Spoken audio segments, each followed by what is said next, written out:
굿모닝 큐티인 가족 여러분, 상처에 소금을 뿌린다고 하죠. 아픈데 더 아프게 하는 말을 뜻합니다. 아들의 반역으로 도망하는 일 자체도 힘든데 무비보셋의 종 시바는 거짓말로 혼란스럽게 하고 사울의 친족 시므이는 저주까지 합니다.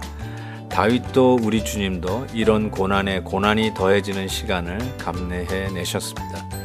이 사실이 고난 중에 거하는 우리에게 위로가 되기를 바랍니다. 우리에게 주시는 하나님의 말씀 사무엘하 16장 1절에서 8절입니다. 다윗이 마루턱을 조금 지나니 무비보셋의 종 시바가 안장 지운 두 나귀에 떡 200개와 건포도 100송이와 여름과일 100개와 포도주 한 가죽 부대를 싣고 다윗을 맞는지라. 왕이 시바에게 이르되 내가 무슨 뜻으로 이것을 가져왔느냐 하니 시바가 이르되 나귀는 왕의 가족들이 타게 하고 떡과 과일은 청년들이 먹게 하고 포도주는 들에서 피곤한 자들에게 마시게 하려 함이니이다. 왕이 이르되 내 주인의 아들이 어디 있느냐 하니 시바가 왕께 아뢰되 예루살렘에 있는데 그가 말하기를 이스라엘 족속이 오늘 내 아버지의 나라를 내게 돌리리라 하나이다 하는지라. 왕이 시바에게 이르되 무비보셋에게 있는 것이 다 내 것이니라 하니라. 시바가 이르되 내가 절하나이다. 내 주 왕이여 내가 왕 앞에서 은혜를 입게 하옵소서 하니라. 다윗 왕이 바후림의 이름에 거기서 사울의 친족 한 사람이 나오니 게라의 아들이요 이름은 시므이라. 그가 나오면서 계속하여 저주하고 또 다윗과 다윗 왕의 모든 신하들을 향하여 돌을 던지니 그때 모든 백성과 용사들은 다 왕의 좌우에 있었더라. 시므이가 저주하는 가운데 이와 같이 말하니라. 피를 흘린 자여 사악한 자여 가거라 가거라. 사울의 족속의 모든 피를 여호와께서 내게로 돌리셨도다. 그를 이어서 내가 왕이 되었으나 여호와께서 나라를 내 아들 압살롬의 손에 넘기셨도다. 보라, 너는 피를 흘린 자이므로 화를 자초하였느니라 하는지라. 우리가 약한 가운데 더 강력하게 우리를 끄잡아 내리는 시험이 오곤 합니다. 다윗이 머리를 가리우고 신발을 벗고 노예와 같은 처량한 모습으로 울며 감난산을 오르는 모습을 어제 우리가 보았는데요. 오늘 본문에서는 무비보셋의 종 시바, 실은 시바는 사무엘하 9장에 보면 사울 왕의 종이었죠. 그러다가 요나단의 아들 무비보셋을 찾는 다윗 앞에 와서 아직도 사울 왕가에 남은 왕족이 있습니다라고 마치 고자질 하듯이 하지요. 그러나 다윗은 그 무비보셋을 자기 아들들과 더불어 한 상에서 먹겠다 하면서 그의 신분을 회복하고 그리고 사울 왕의 종이었던 시바를 바로 이 무비보셋의 종으로 섬기도록 하죠. 그런데 다윗이 가장 힘들었던 이 순간에 어쩌면 그 약점을 노리고 이 시바는 얼마나 사람이 교활한 사람인지 무비보셋이 오히려 왕을 대적하는 사람이 되었다라고 하면서 거짓을 고하죠. 거짓을 고하니까 다윗이 어떻게 하는 줄 아세요? 그 무비보셋의 모든 재산을 몰수하고 시바에게 주라라고 하는 정말 약한 가운데서 오판하는 모습이 나옵니다. 연약할 때는 뭐가 거짓말인지 뭐가 참된 말인지 구별하기가 쉽지 않습니다.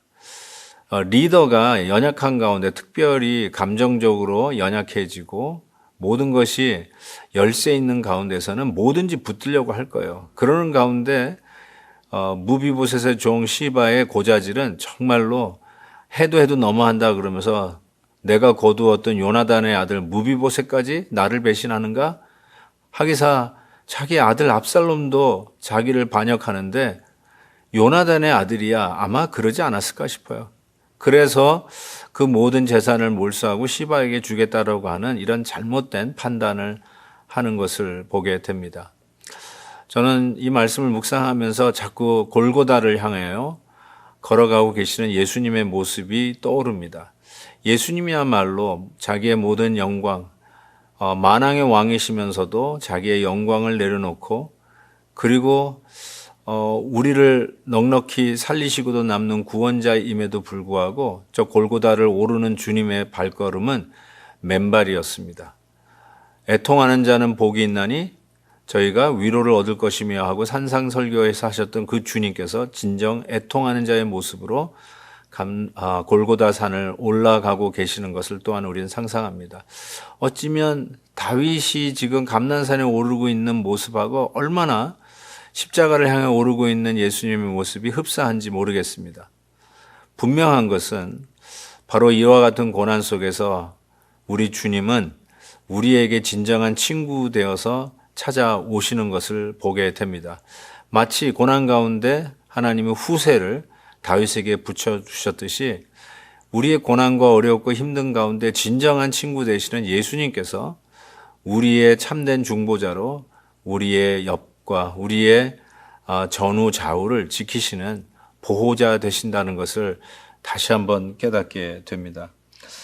오늘 말씀에 보면 다윗 왕이 바후림에 이를 때 사울의 친족 중에 한 사람이 시므이가 막 저주를 퍼붓습니다.